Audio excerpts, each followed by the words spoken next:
माझ्यावर जसा गुन्हा दाखल केलाय तसाच भाजप पदाधिकाऱ्यांवर करा अशी मागणी धंगेकरांनी केलेली आहे।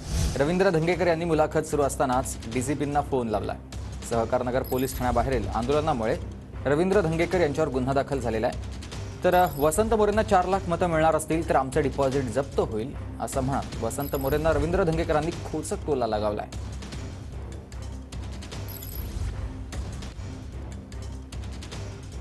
काय अंदाज वाटतो आता नेमकं पुणे शहरातले सगळे समीकरण पाहिलं आता ते वसंत मोरे तर म्हटले की नाही मी जवळपास 4 लाख किंवा महाविकास आघाडी महायुतीनं भ्रमात राहू नये।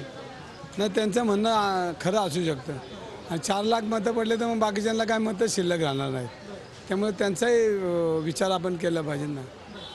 कसं मग मतांचं विभागणी कशी होणार मग त्यांना त्यांना पडलं बाकी कोणाच काय राहत नाही शिल्लक, मग ते काय आता ते म्हणत असतील तर शंका आहे का तुमचं सुद्धा डिपॉझिट जप्त होऊ शकतं असं वाटतं 4 त्याला पडलं मग काय राहणार आपल्याला शिल्लकच राहत नाही काय।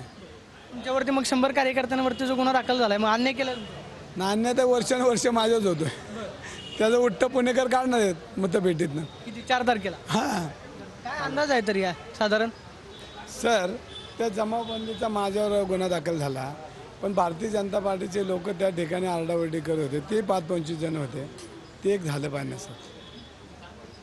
हां, आणि ते रासने बसले होते त्या बोर्डाच्या खाली, तेही 7-8 जण होते साहेब, त्यांच्यावर बी गुन्हा दाखल झाला पाहिजे।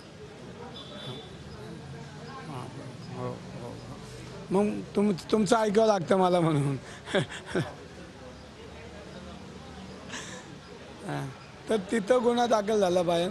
तो रासने जिथे जाऊन मांडी घालून बसला होता, काही संबंध नव्हता, तर तो 7-8 जण घेऊन बसला होता, 4पेक्षा काहीतरी जमावबंदी असते, हां, तर त्याच्यावर गुन्हा दाखल झाला पाहिजे सर, तेवढं जरा please. Camera person Tushar Nanawar Pradeep Kapse, TV9 Marathi, Pune.